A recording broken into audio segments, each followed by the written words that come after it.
O livro de Gênesis. O livro de Gênesis é a primeira seção da Torá, ou o livro da lei. Em hebreu, ele é chamado de Bereshit, no início. O nome em português, ele se originou da Septuaginta, do grego Gênesis, por intermédio da Vulgata Latina, em conformidade com o conteúdo do livro. O vocábulo Gênesis significa começo. A autoria do livro é atribuída a Moisés. A importância do livro tem sido acentuada nos três aspectos principais, tanto no teológico, quanto no aspecto literário e tanto no aspecto histórico. No aspecto teológico, o livro de Gênesis, ele contém grande teologia e deve ser considerado o começo de toda teologia.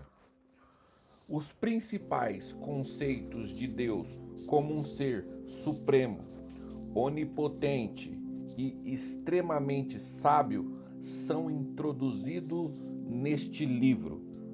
Gênesis oferece também um tratamento teológico às questões da origem do mundo, origem do homem, origem do pecado e aos problemas da queda do homem do estado da graça, do plano de redenção, do julgamento e da providência divina.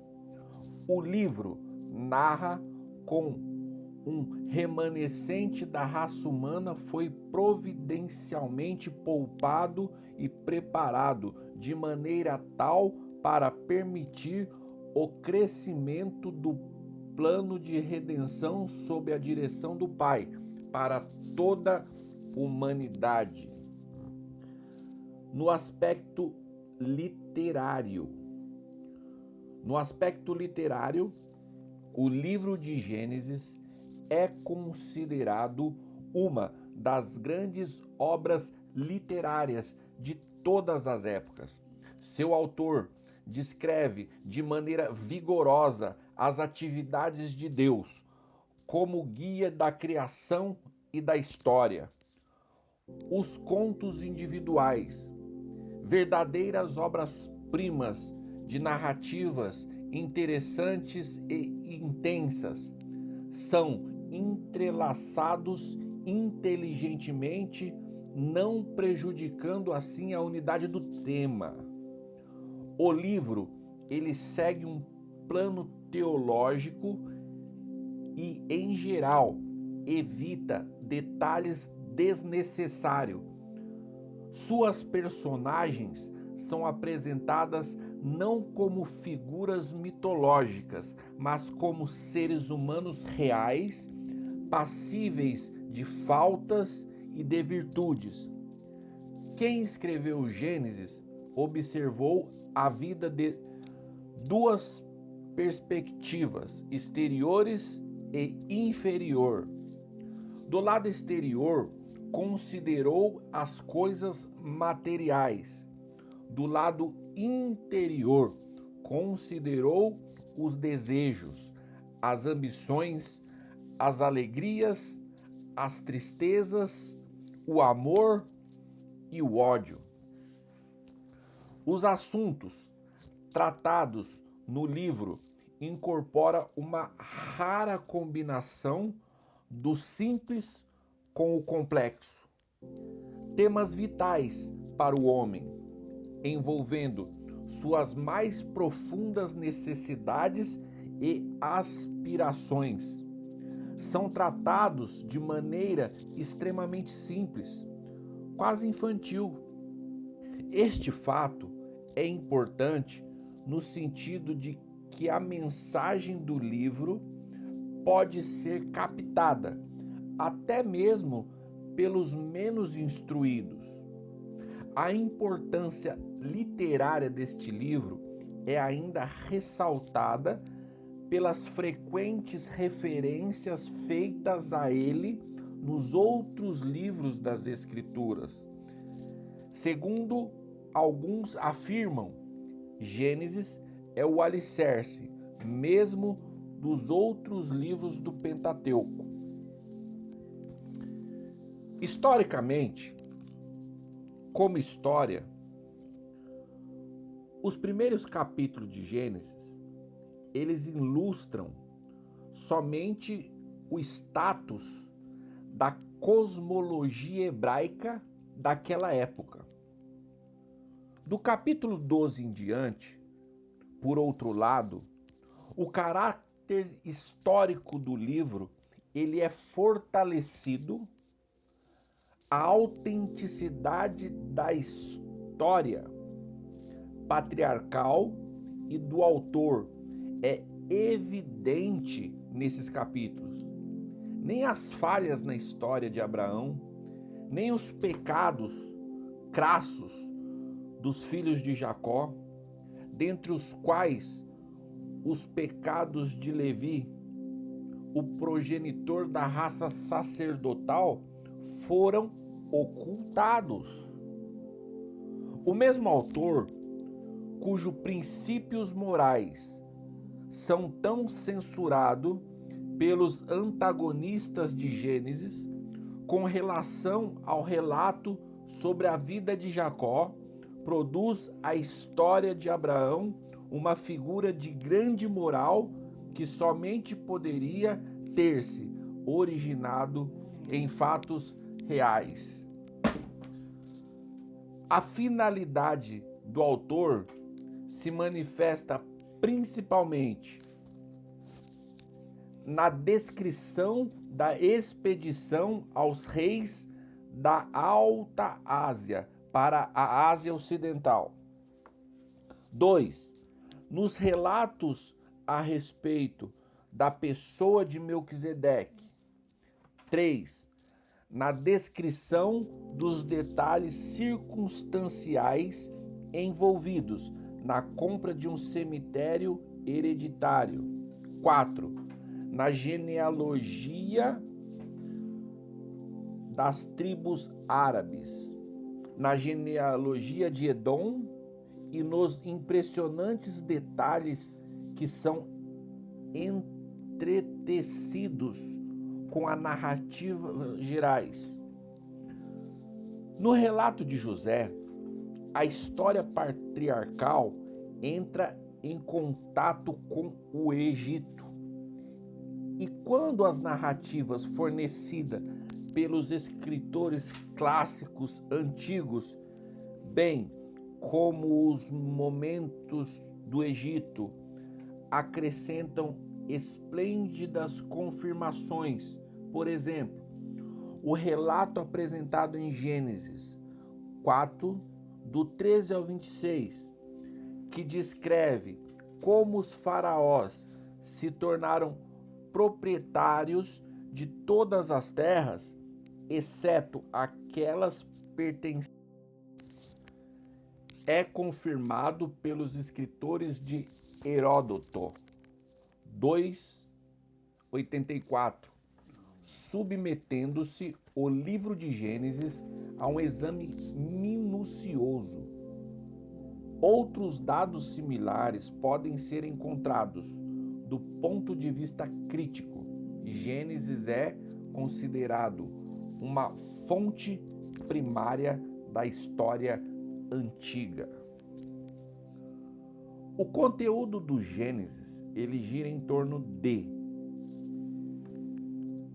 história da criação, criação dos céus e da terra, criação dos seres viventes, história humana, criação do homem, criação da mulher, queda do homem, multiplicação da raça humana, o primeiro homicídio, a genealogia de Sete, corrupção do gênero humano, a pena do dilúvio, o pacto de Deus com Noé, os descendentes de Noé, uma língua universal, a confusão das línguas, A história patriarcal, a escolha de Abraão, Isaque, Jacó e Judá. Abraão entra na terra prometida, pacto e promessa de um filho. A história dos patriarcas, destruição de Sodoma e Gomorra, Sara, Isaque e Ismael. Isaque e Rebeca casam-se. Morte de Abraão e nascimento dos filhos de Isaque. Isaque vai a Gerar, renova a promessa. Jacó. Sobre Jacó. Jacó trapaceia o irmão e obtém bênção de seu pai. Jacó foge para Harã e Deus renova a promessa em Betel. Casamento de Jacó e Harã. Nascimento dos filhos de Jacó. Labão faz novo pacto com Jacó. Retorno de Jacó para a terra prometida. Renovação da promessa em Betel. Os descendentes de Esaú. Judá e José. José é vendido por seus irmãos e transportado para o Egito. Judá e Tamar. José na casa de Potifar. José na prisão. José interpreta os sonhos de Faraó. José como governador do Egito. Os irmãos de José vão ao Egito pela primeira vez. Os irmãos de José retornam do Egito. A família de José no Egito. Jacó abençoa seus filhos. A morte de Jacó e a morte de José. E acaba o livro do Gênesis. A teologia do livro de Gênesis, de certo modo, o livro de Gênesis, ele constitui a primeira filosofia da história. Embora não se baseie em argumentos, mas em convicções, não há no livro todo nenhuma tentativa de provar que Deus existe, ou que realmente agiu tal qual o autor relata. Alguns pontos de vista importantes a respeito da doutrina de Deus emergem desse livro, a saber, Deus é o único e supremo monarca do universo e de seu povo. O livro mantém o monoteísmo latente, preparando o alicerce para a declaração, tais como a de Deus. Deus é onipotente através de sua poderosa palavra. Ele pode criar o que bem desejar. Deus é onisciente. Ele soube o local do esconderijo de Adão, de Eva no jardim, bem como o fato de Sara rir secretamente dentro da tenda. Ele também, presente longe da casa ancestral, como Jacó surpreendidamente descobre em Gênesis. Deus é exatamente sábio, ele criou um universo integrado, no qual todas as coisas demonstram perfeita eficiência, segundo o uso e o propósito designados. Deus tem profunda misericórdia e amor por sua criação. Isto é evidente, principalmente no que se refere ao homem, obra-prima da criação. Deus não só criou o homem, mas providenciou-lhe tudo aquilo que precisava para sobreviver. O homem caiu do estado da graça, mas Deus preparou um plano de redenção, guiou e protegeu o caminho dos patriarcas para que esse plano fosse cumprido. Deus se revelou a seu povo, às vezes num sonho, outras vezes através de um mistério. E é esse o livro do Gênesis. Peço a todos que se inscrevam no nosso canal.